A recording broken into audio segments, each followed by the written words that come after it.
The basics of motion. How do we communicate an object's motion? By the end of this lesson, we're going to be able to define vector and scalar. We're going to be able to explain distance and displacement and what is different about those two words. We're going to be able to define speed and velocity, and again explain the difference. We'll understand the difference between average speed and instantaneous speed. But first, some best practices as you're going through these videos. If you think you're getting it, start speeding up the videos. Increase the playback speed to 1.25 or 1.5. Make sure you put those captions on, right? Until you find something that you're not sure of.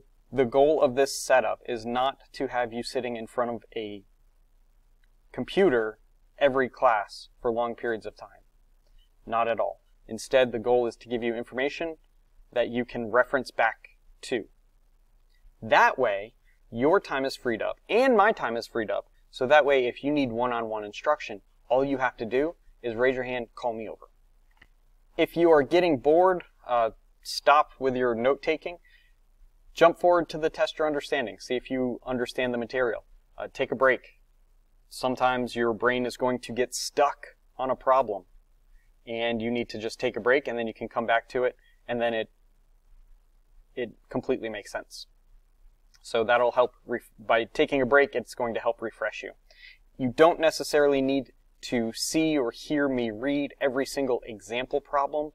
So don't forget you can skip forward and go back and pause and rewind all of the video stuff on YouTube.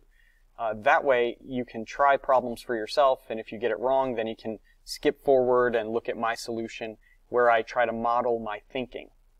In the Test Your Understanding videos, the TYU videos that follow each presentation, I try to do my best to model what I'm thinking and why I select what I'm selecting as my path to solving the problem. That way, if you're really stuck on a problem or you need to develop your problem-solving skills a bit more, maybe you'll have to pay a little bit closer attention to those. But again, the goal of this process is not for you to be sitting in front of a computer watching YouTube. Instead, it's having the information here for you to reference back. Think of this as your textbook. Now, a bit about the slides. All slides start with a guiding question, the essential question that connects everything in the slides. For the most part, it's going to be down here. You're going to see that I'm going to move my face around to better suit me, and sometimes that doesn't suit you. So I apologize, but just know that I'm reading whatever I'm covering up for the most part. Sometimes weird things happen. There will be typos in these slides. That's okay. I try to correct as many as I see as I go through them, and I will absolutely make some mistakes, so I'm sorry for that. For instance, touching my shirt with a microphone is probably made a loud, uncomfortable noise. Sorry. All slides start with a vocabulary preview. Don't sit there and study a vocabulary preview as I'm reading through the words. It's a preview. It's there for you to be introduced to the words before they're used in context. If you're using the words in context, it's a lot easier to grasp the meaning. I just skim right over them at the beginning of each lesson. In summary, the slides are meant to be skimmed to get the basic idea before you're working in class. We don't have full class discussions. Instead, we'll do a lot of small groups and individual one-on-one time, or me with the people working around you.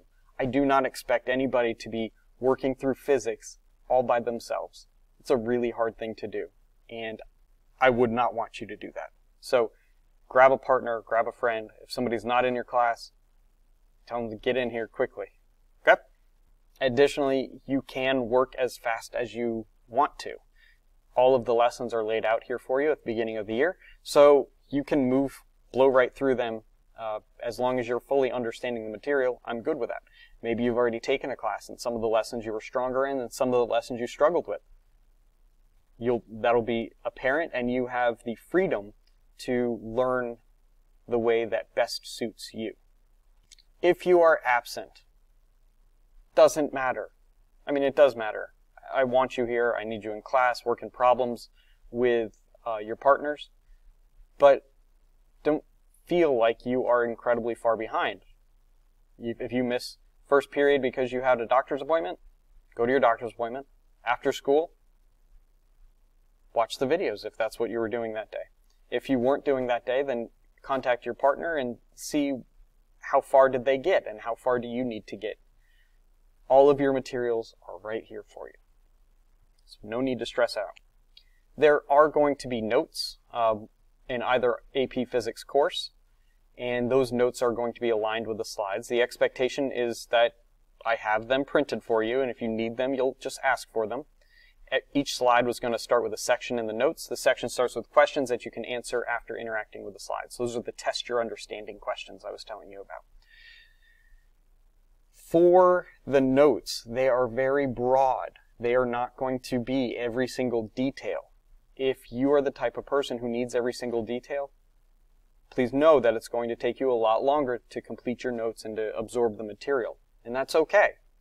That means you're probably going to have to do work outside of class. The way I have the class set up is so that way you don't necessarily have to do work outside of class unless you fall behind or are struggling. If you're getting it in class, then you don't have homework.